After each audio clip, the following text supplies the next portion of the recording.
ارشاد فرمایا الم تر ان اللہ یسجد لہ من فی السماوات و من فی الارض، کیا تم نے نہیں دیکھا کہ اللہ کے لیے سجدہ کرتے ہیں جو آسمانوں میں ہیں اور جو زمین میں ہیں، والشمس والقمر والنجوم والجبال والشجر والدواب وکثیر من الناس، اور سورج اور چاند اور ستارے اور پہاڑ اور درخت اور چوپائے اور بہت سارے آدمی، وکثیر حق علیہ العذاب، اور بہت سارے وہ ہیں جن پر عذاب مقرر ہو چکا ہے، ومن یہن اللہ فما لہ من مکرم، اور جسے اللہ ذلیل کر دے اسے کوئی عزت دینے والا نہیں، ان اللہ یفعل ما یشاء، جو چاہتا ہے وہ کرتا ہے۔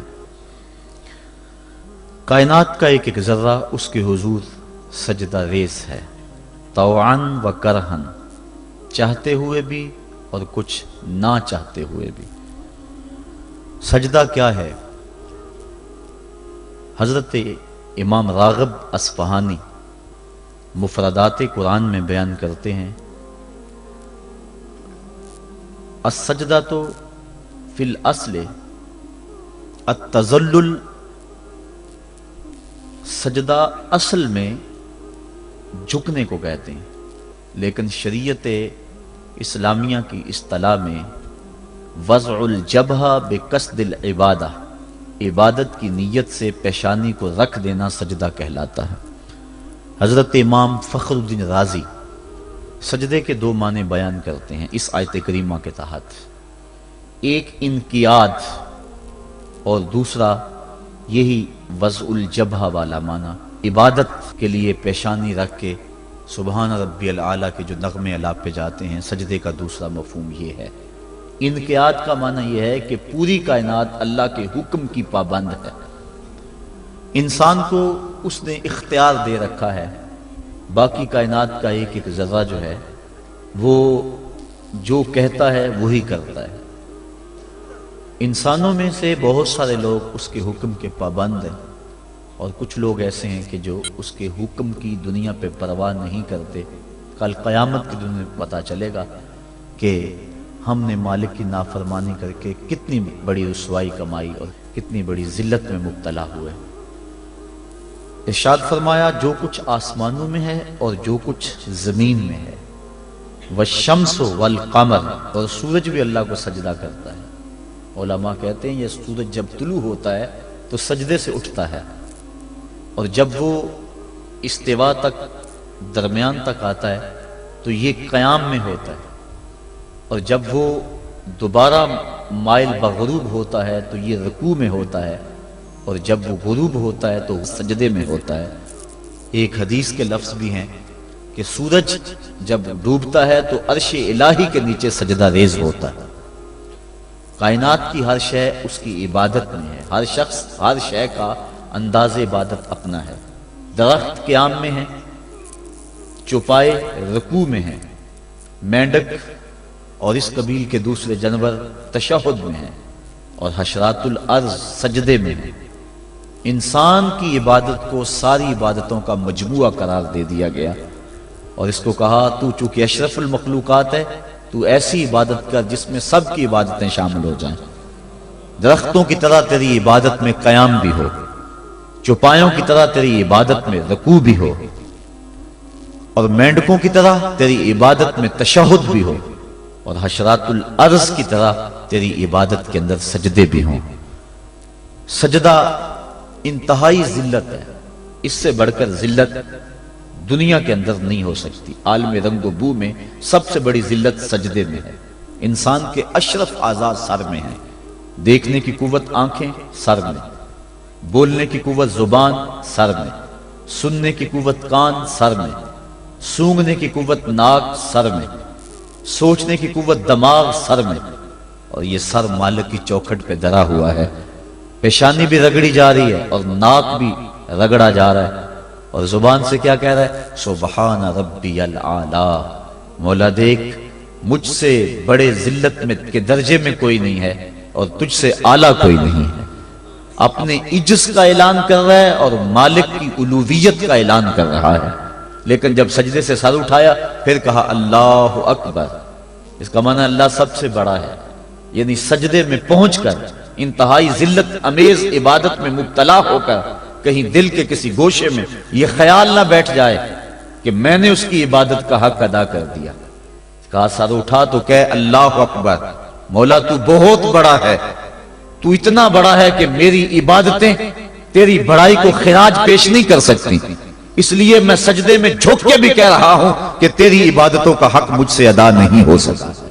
تو اتنا بالا ہے، اتنا بڑا ہے، اتنا عظیم المرتبت ہے کہ تیری عبادت کا حق ادا نہیں ہو سکتا۔ مصطفیٰ جان رحمت اللہ کی عبادت اتنی کثرت سے کی کہ حتی تتورم قدماہ، یہاں تک کہ حضور کے دونوں پاؤں پہ سوجن آ جاتی، اور اللہ خود فرما رہا ہے محبوب ساری رات جاگا نہ کر، کبھی سو بھی تو لیا کر، لیکن اس کے باوجود کہتے ہیں ما عبدنا کا حق کا عبادتک، اے اللہ تیری عبادت کا جو حق تھا تیرے بندے سے ادا ہی نہیں ہو سکا۔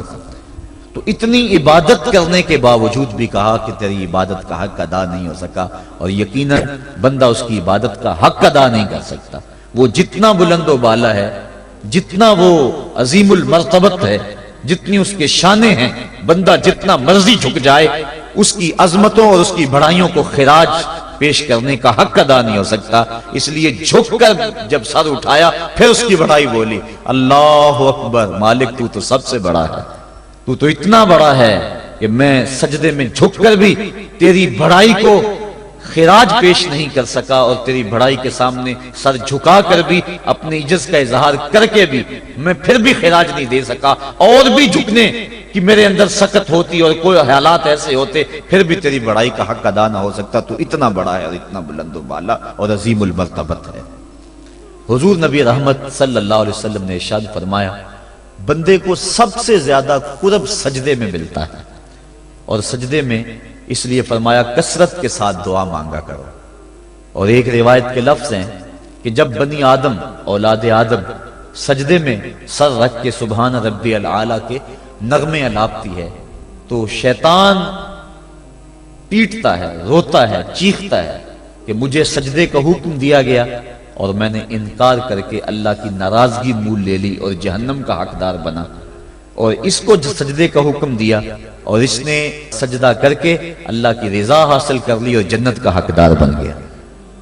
شیطان کو ایک سجدے کا حکم دیا گیا تھا لیکن اس نے اس ایک سجدے سے بھی انکار کر دیا۔ فرشتوں کو ایک سجدے کا حکم دیا گیا تھا لیکن انہوں نے 2 سجدے کیے۔ یہ جو ہم بھی نماز پڑھتے ہیں ارشاد ہے ورکعوا واسجدوا، رکوع کرو اور سجدہ کرو، تو اسی طرح کا حکم ورکعوا ہے اور اسی طرح کا حکم واسجدوا ہے، رکوع کرو اور سجدہ کرو۔ رکوع ہم ایک کرتے ہیں، سجدے 2 کرتے ہیں، یا تو پھر رکوع بھی 2 کیا کریں یا پھر سجدہ بھی ایک کیا کریں، چونکہ امر ہے امر، اور امر تکرار کا تقاضا نہیں کرتا اور نہ اس کا احتمال رکھتا ہے۔ میں آپ کو ایک بات کہوں تو ایک مرتبہ آپ اس کو تسلیم کر لیں جو امر کی تعمیر ہوگی، تو امر تکرار کا تقاضا نہیں کرتا۔ تو کہا گیا سجدہ کرو تو ایک سجدہ کرنا واجب تھا لیکن ہم سجدے 2 کرتے ہیں۔ تو علماء کہتے ہیں کہ جب فرشتوں نے سجدے میں پیشانی رکھی اور سبحان ربی العالی کے نغمے الاپے اور سجدے سے سر اٹھایا، دیکھا کہ ایک اکڑا کھڑا ہے، پھر دوبارہ سجدے میں سر رکھ کے سبحان ربی العالی کہنا شروع کر دیا، میرے مالک تیرا شکر تو نے ہمیں سجدے کی توفیق عطا فرما دی۔ اس لیے سجدے 2 ہو گئے اور رکوع 1 رہا۔ سجدہ انتہائی ذلت ہے اور عبادت کا انتہائی درجہ ہے۔ سجدے میں سر رکھ کے جو دعا مانگی جائے اللہ اس دعا کو رد نہیں کرتا۔ شیطان نے اللہ کے روبرو اس کی عزت کی قسم کھا کے کہا مجھے تیری عزت و جلالت کی قسم، میں تیرے بندوں کو تیرے تک نہیں پہنچنے دوں گا، ان کے دائیں سے آؤں گا، ان کے بائیں سے آؤں گا، ان کے آگے سے آؤں گا، ان کے پیچھے سے آؤں گا، ان کی چاروں سمتیں گھیر لوں گا اور ان کو تیرے تک نہیں پہنچنے دوں گا۔ حضور فرمایا ظالم 2 رستے بھول گیا، کوئی بندہ سجدے میں پیشانی رکھ کے اس کو پکارتا ہے تو مالک اس کو بھی رستہ عطا فرما دیتا ہے، اور کوئی ہاتھ اٹھا کے دعا مانگتا ہے تو مالک اس کی بھی رد نہیں فرماتا، بلکہ حدیث کے لفظ ہے ان ربکم حیی کریم یستحیی من عبدہ اذا رفع یدیہ ان یردہما صفرا، تمہارا رب سخی بھی ہے، زندہ بھی ہے، کریم بھی ہے۔ بندے جب اس کے سامنے ہاتھ پھیلا کے دعا مانگتے ہیں اللہ فرماتا ہے مجھے شرم آتی ہے ان کے اٹھے ہوئے ہاتھوں کو خالی کیسے موڑ دو۔ تو بندے اس کے حضور جب مانگیں، مطالبہ کریں تو مالک بندوں کی دعاؤں کو قبول کرتا ہے۔ تو یہ دو راستے کھلے ہوئے ہیں، ہاتھ اٹھا کے دعا مانگیں یا سجدے میں سر جھکا کے دعا مانگیں، تو مالک اپنے بندوں کی دعا کو قبول فرماتا ہے، شرف قبولیت بخشتا ہے۔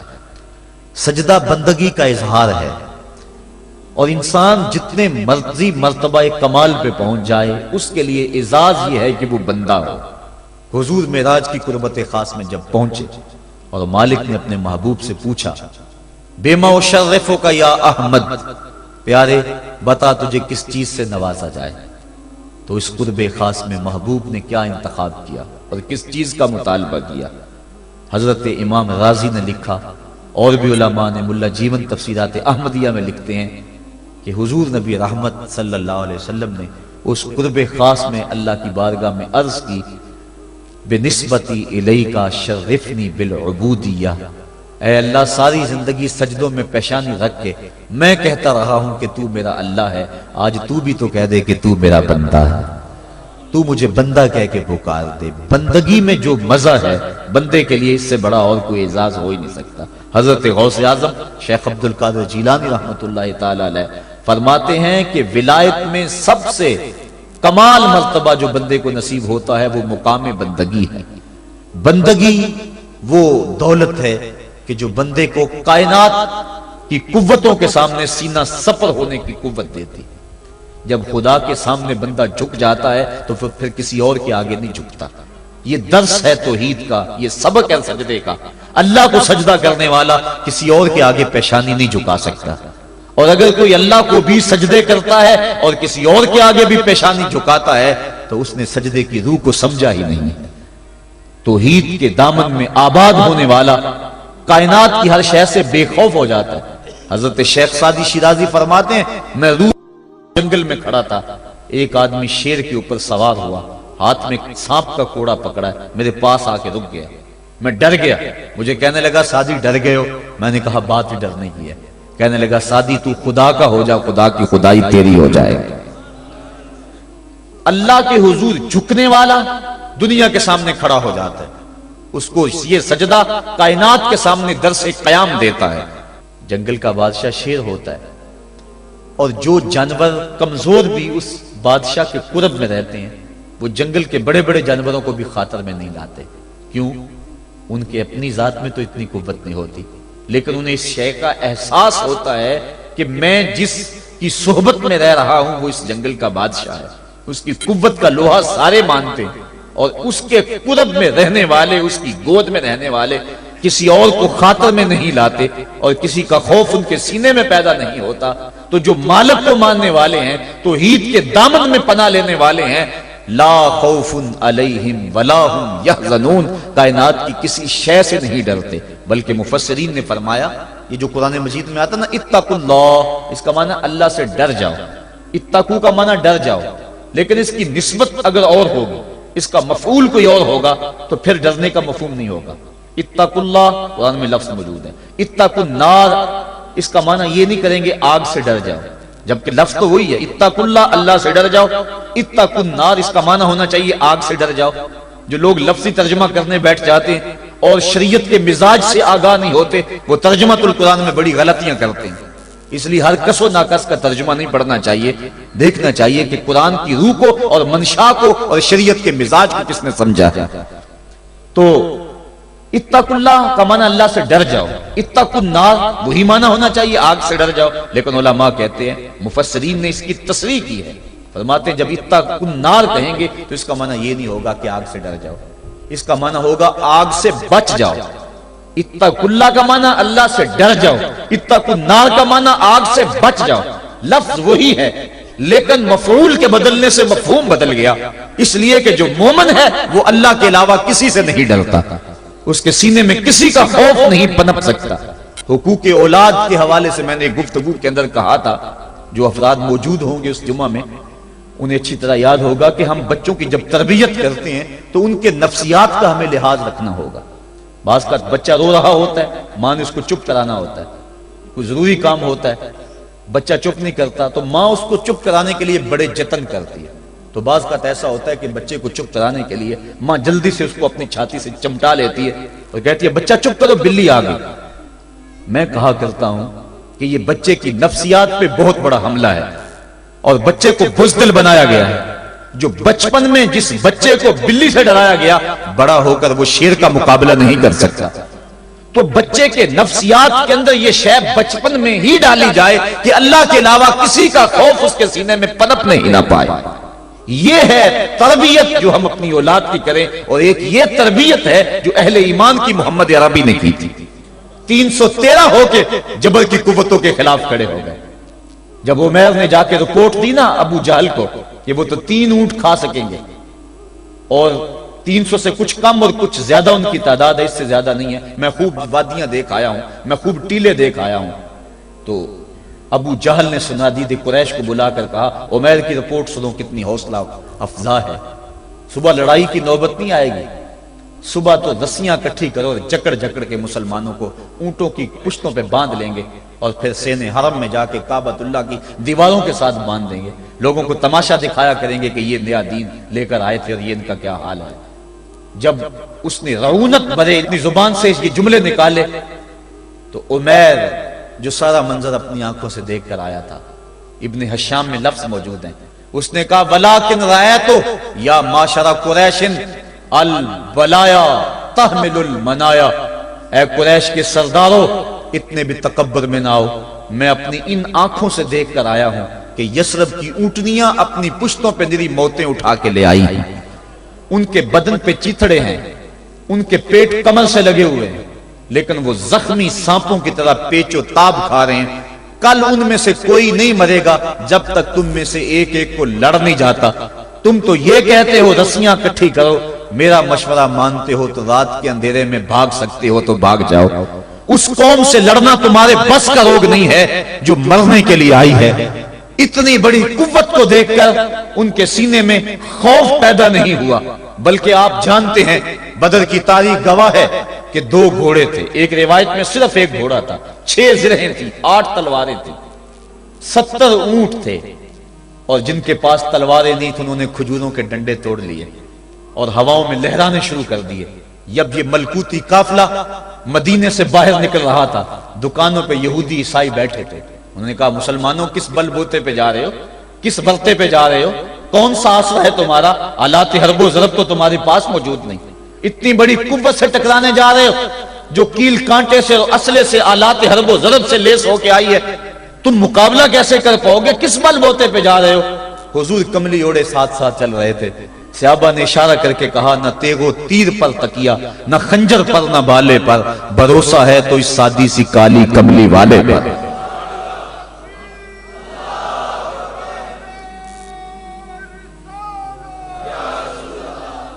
اب اس ماحول میں جبکہ کفار پورا لاؤ لشکر لے کے آئے اور ابو جہل نے کہا اعلان کر دو لنا عزا ولا عزا لکم، یہ ان کے بت کا نام ہے. ہمارے پاس عزا ہے، تمہارے پاس عزا نہیں.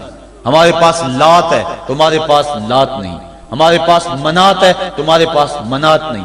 ہمارے 360 خدا اور تمہارا ایک خدا، مقابلہ ہی کوئی نہیں. اس نے کہا کھڑے ہو کے اونچی جگہ پہ کہا اپنے نقیب کو اعلان کرو لنا عزا ولا عزا لکم.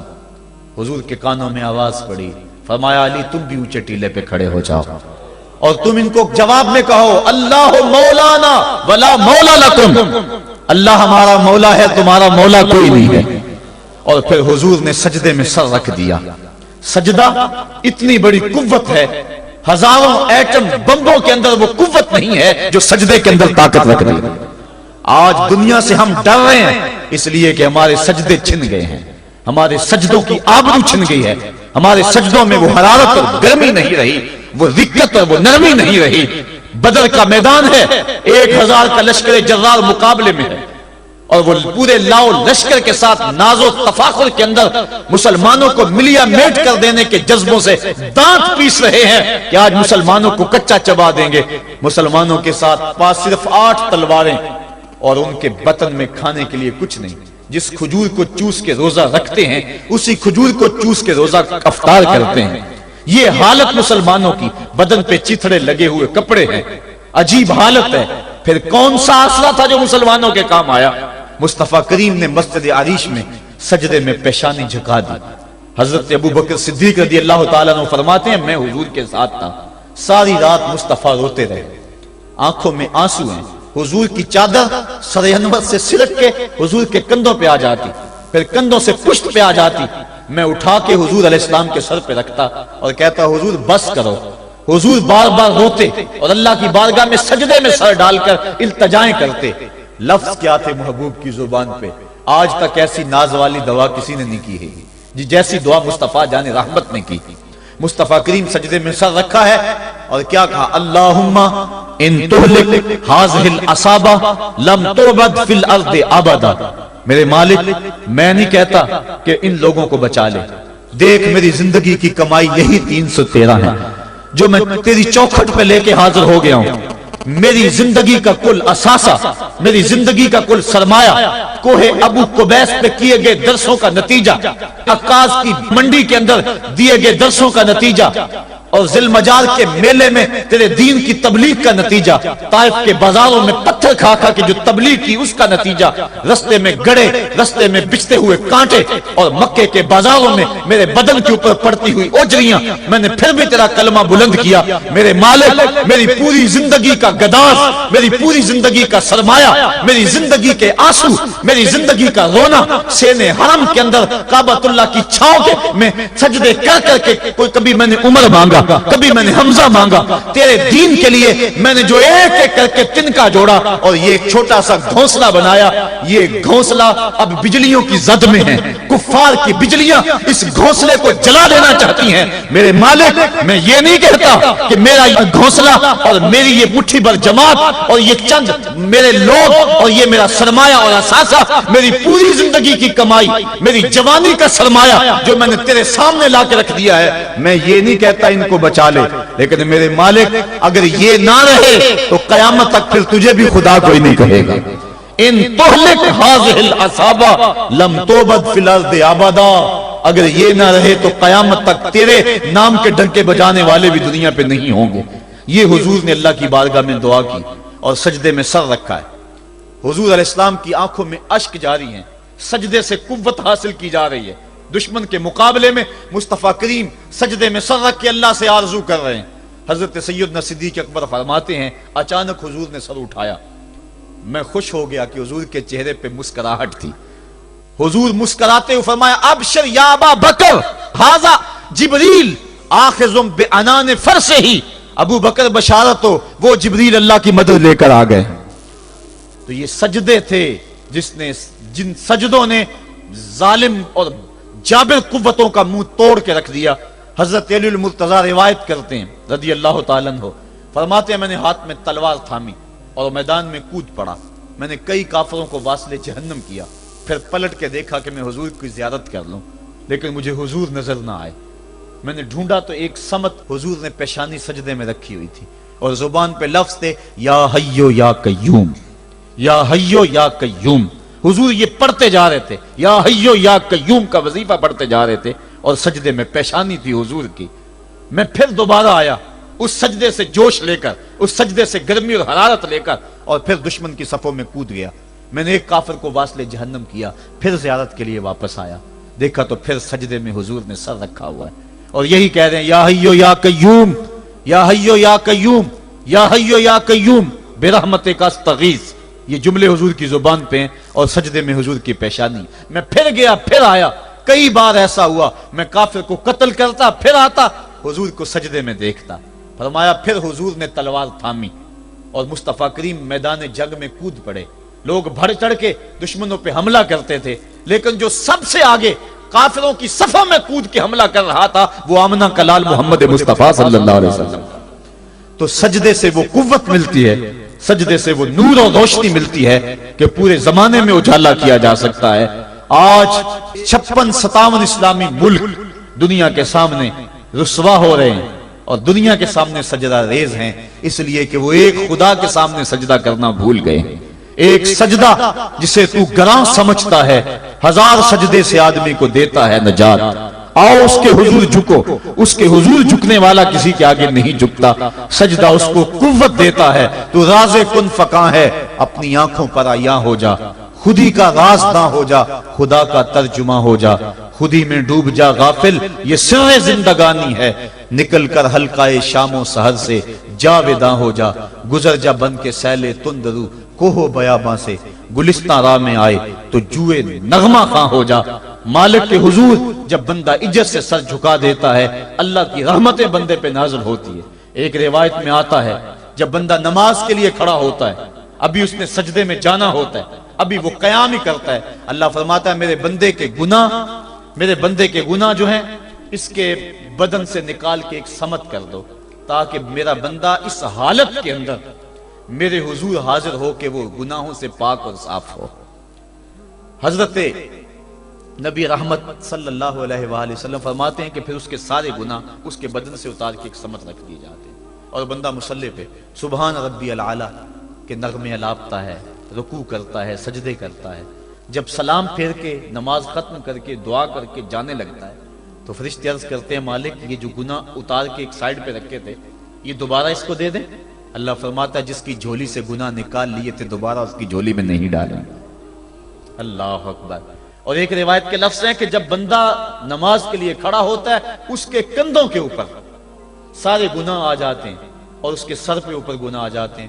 جب رکوع میں جاتا ہے تو کندھوں والے گناہ گر جاتے ہیں, اور جب بندہ سجدے میں سر رکھتا ہے تو اللہ تعالیٰ اس کے سارے گناہوں کو ختم کر دیتا ہے اور وہ بالکل پاک ہو جاتا ہے. حضرت سلیمان فارسی ایک دن ایک درخت کے نیچے کھڑے تھے.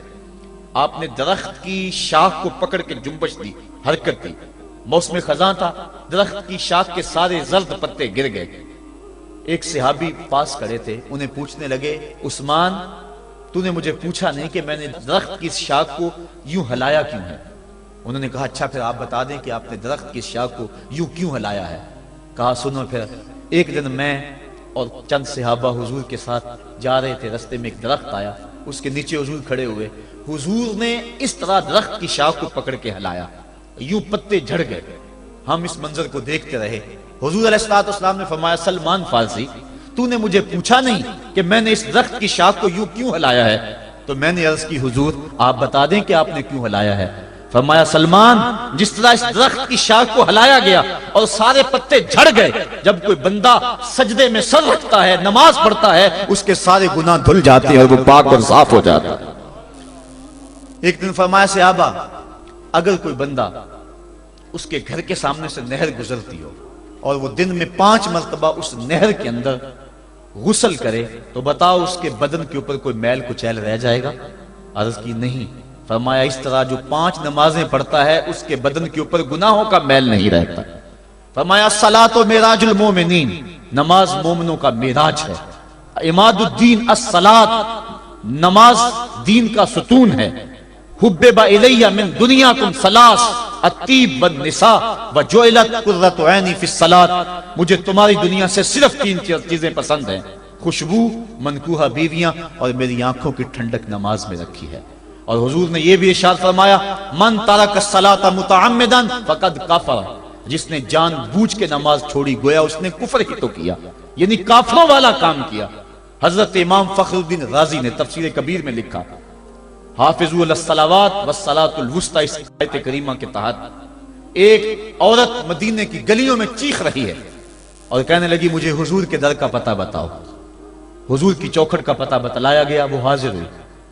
آقا کریم صلی اللہ علیہ وسلم کی خدمت میں عرض کی حضور میرا خامد سفر پہ گیا ہوا تھا اور میں نے اس کی عدم موجودگی کے اندر زنا کر لیا, حمل ٹھہر گیا اور جو بچہ پیدا ہوا میں نے مارے شرم کے اس بچے کو سرکے کے مرتبان میں ڈال دیا اور پھر اسی سرکے سے میں لوگوں کو فروخت کرتی رہی ہوں. اب جب کہ میرا ضمیر جاگا ہے میں آپ کی خدمت میں حاضر ہوئی, مجھے بتایا جائے کہ میرے گناہ کا بھی کوئی کفارہ ہے. حضور نے ارشاد فرمایا جو تو نے زنا کیا ہے اس کی سزا رجم ہے کیونکہ تو شادی شدہ ہے, اور جو تو نے بچے کو قتل کیا ہے قتل کی سزا قتل ہے, اور جو تو نے سرکہ بیچا ہے فقد ارتکبت کبیرہ, تو نے کبیرہ گناہ کیا ہے, اس کی سزا تو قیامت کے دن پائے گی. اس کے بعد حضور فرمایا ان تینوں گناہوں کی یہ سزا ہے، لیکن جس طرح تو گھبرائی ہوئی آئی تھی، میں تو یہ سمجھا تھا شاید تیری نماز اثر قضا ہو گئی ہے۔ اب آپ اندازہ کریں کہ نماز کی اہمیت کیا ہے، اور ہم اس باب میں کتنی سستی کرتے ہیں۔ کسی سے پوچھا جائے نا آؤ نماز پڑھنے چلے، وہ کہتے ہیں بس یار میرے کپڑے پلید ہیں، کپڑے میرے پاک نہیں ہیں۔ تیرے کپڑے کیسے پاک رہ سکتے ہیں؟ تو اللہ کے حضور جھکنا نہیں جانتا، تیرے کپڑے بھی پلید ہیں، تیرا دل بھی پلید ہے، تو اس کے حضور جھک کے تو دیکھ، تن بھی ستھرا کر دے گا، تیری روح کو بھی پاکی دے دے گا، تیرے قلب کو بھی طہارت بخش دے گا۔ تو اس کے حضور آ جھک، اس کے حضور سجدوں سے اللہ کے حضور خراج پیش کر اپنی محبتوں کا۔ جب بندہ سجدے میں سر رکھتا ہے، اللہ فرشتوں میں فخر کرتا ہے، میرے بندے کو دیکھو نا، بالآخر میرے حضور ہی جھکا ہے نا، کتنے گناہ کیے اس نے، کتنے جرم کیے اس نے، لیکن بالآخر میرے حضور آیا اور اپنے گناہوں کی معافی مانگتا ہے۔ فرشتوں گواہ ہو جاؤ، میں نے اپنے اس بندے کی مغفرت فرما دی۔ تو اللہ کے حضور نماز پڑھنے والا، بلکہ ایک روایت مسند امام احمد بن حنبل میں موجود ہے، حضور فرمایا جب بندہ نماز کے ارادے کے لیے اٹھتا ہے اور وضو کرنے کے لیے، جب پانی کا پہلا قطرہ چلو پہ لیتا ہے، جو ہی اس کے بدن سے وضو کا پانی چھوتا ہے، اللہ اس کے گناہوں کو معاف فرما دیتا ہے۔ جس نماز کے قصد کے لیے اٹھیں اور وضو کریں اور پانی چھوتے ہی گناہ معاف ہو جائیں، اگر اس نماز کا اعلیٰ درجہ سجدہ کر لیا جائے تو پھر مالک کی کتنی رحمت نازل ہوگی۔ یہ کتنی بڑی دولت ہے، یہ کتنا بڑا سرمایہ ہے جس سے ہم لوگ محروم رہ جاتے ہیں۔ آؤ اللہ کی رحمتیں سجدے میں ڈھونڈے، سجدے میں پیشانی رکھ کے جب ہم اس کی رحمت کو مانگیں تو وہ مالک ہمارے اوپر رحمتیں نازل کرے گا۔ آج پوری دنیا کے اوپر مسلمانوں کے ساتھ جو حالات ہیں وہ کسی سے مخفی نہیں۔ کوئی کہتا ہے کہ معاشی طور پہ مسلمان کمزور ہیں، اس وجہ کو بھی میں تسلیم کرتا ہوں۔ مسلمان کے پاس آلات حرب و ضرب بھی موجود نہیں ہیں، اس وجہ کو بھی تسلیم کر لیا جائے۔ سیاسی طور پہ مسلمان کمزور ہیں، اس وجہ کو بھی تسلیم کر لیا جائے۔ یہ ساری وجہیں اپنی جگہ پہ، لیکن یہ بھی تو سنو، مسلمانوں کی تعداد اس وقت 1.40 کروڑ ہے۔ افرادی قوت اتنی کبھی بھی مسلمانوں کی نہیں ہوئی تھی۔ اس وقت مسلمانوں کے پاس ایٹمی طاقت موجود ہے، اتنی قوت عسکری کبھی بھی مسلمانوں کے پاس نہیں ہوئی تھی۔ 56 اسلامی ملک ہیں جن میں قیمتی معدنیات سے اور تیل کی دولت سے اور سونے کی قیمتی معدنیات سے یہ مسلمان مالا مال ہیں۔ کیا کچھ نہیں ہے جو مسلمانوں کے پاس نہ ہو، لیکن ایک دولت چھن گئی مسلمانوں کے پاس، وہ سجدے کی آبرو، وہ سجدے کی عزت، وہ پیشانی رکھ کے اس رب کو پکارنا جو سب سے اعلیٰ ہے، جو سب سے بالا ہے، جس نے موسیٰ کے فرعون کو نیل کی موجوں میں ڈبو دیا۔ کیا پوری امت مسلمہ 1.40 کروڑ انسان سجدے میں سر رکھ کے سبحان ربی الاعلیٰ کے نغمے آلاپ کے اپنے رب سے گزارش کریں اور اپنی امت کا رونا روئیں؟ کشمیر میں لٹتی ہوئی جوانیاں اور قدس کے اندر بہتا ہوا خون، شبرغان سے لے کر کابل و قندھار تک اور موصل سے لے کر تکریب تک مسلمان کے اوپر جو ظلم و تشدد ہو رہے ہیں، اپنے رب کے حضور اس کا دکھڑا سنائیں اور اپنے مالک کو کہیں میرے مالک ہم لٹ گئے، ہم کٹ گئے، ہم پٹ گئے، اسلحے بھی موجود، افرادی قوت بھی موجود، سیاسی طاقتیں بھی موجود، لیکن اس کے باوجود مسلمان دبتا چلا جا رہا ہے۔ اسی کشتی کو ہے خوف تلاطم صدحیف منہ موڑ دیے تھے جس نے بڑھتے ہوئے طوفانوں کے، جو 300 ہو کر جرت اور وہ طاقت اور وہ عظیمت کی داستانیں رقم کرتے ہیں کہ مالک تو بھی اس دن کو یوم فرقان کہہ کے پکارتا ہے۔ آج وہ امت بیچ منجدار کے اس امت کی کشتی ہچکولے کھا رہی ہے۔ ہماری فریاد، ہمارا استغاثہ تیرے سے ہے، میرے مالک ہمارا کھویا ہوا وقار بحال کر دے اور اس امت کو اس مرتبہ کمال تک پہنچا دے جس مرتبہ کمال تک یہ امت پہلے پہنچی تھی، اور ان کا کھویا ہوا وقار بحال کر دیا جائے۔ آج بھی ہم اگر سجدوں سے اپنے رب کو منا لیں اور وہ روٹھا ہوا رب آج بھی ہماری مدد کے لیے آ جائے تو پھر کوئی قوت، کوئی طاقت ہمیں نہیں لتاڑ سکتی۔ آئیے ہم سجدے سے اپنے مالک، اپنے خالق اور اپنے رازق کے حضور اپنی محبتوں اور اپنی الفتوں کا خراج پیش کریں۔ نماز ایک ایسی عبادت ہے جس کا حکم قرآن میں 750 مرتبہ کے قریب دیا گیا۔ اور ایک آخری بات عرض کر کے اپنے موضوع کو سمیٹنا چاہوں گا۔ میرے اور آپ کے آقا مولا حضور نبی رحمت صلی اللہ علیہ وسلم پر جب وقت آخر آیا تو آخری وصیتیں جو حضور نے اپنی زندگی میں کی وہ کیا تھی؟ 2 وصیتیں تھی حضور کی آخری کی، جب حضور ایام مرض میں تھے، اور آخری وصیتیں اس کے بعد حضور نے کوئی کلام نہیں کیا، وہ یہی تھا الصلاۃ الصلاۃ الصلاۃ الصلاۃ، لوگوں میں تمہیں نماز کی تاکید کرتا ہوں، میں نماز کی تاکید کرتا ہوں۔ اور دوسرا فرمایا جو تمہاری ملک میں تمہارے غلام اور تمہاری لونڈیاں ہیں ان کے ساتھ حسن سلوک کی تاکید کرتا ہوں۔ یہ آخری دو باتیں تھی جو حضور نے ارشاد کی، حقوق اللہ کے حوالے سے نماز اور حقوق العباد کے حوالے سے حضور نے کمزوروں کے حق ان تک پہنچانے کی تاکید امت کو دی، اور اس کے بعد پھر حضور انتقال کر گئے۔ آئیے ہم سجدوں سے اپنے رب کو راضی رکھیں۔ اللہ مجھے آپ کو توفیق عمل عطا فرمائے۔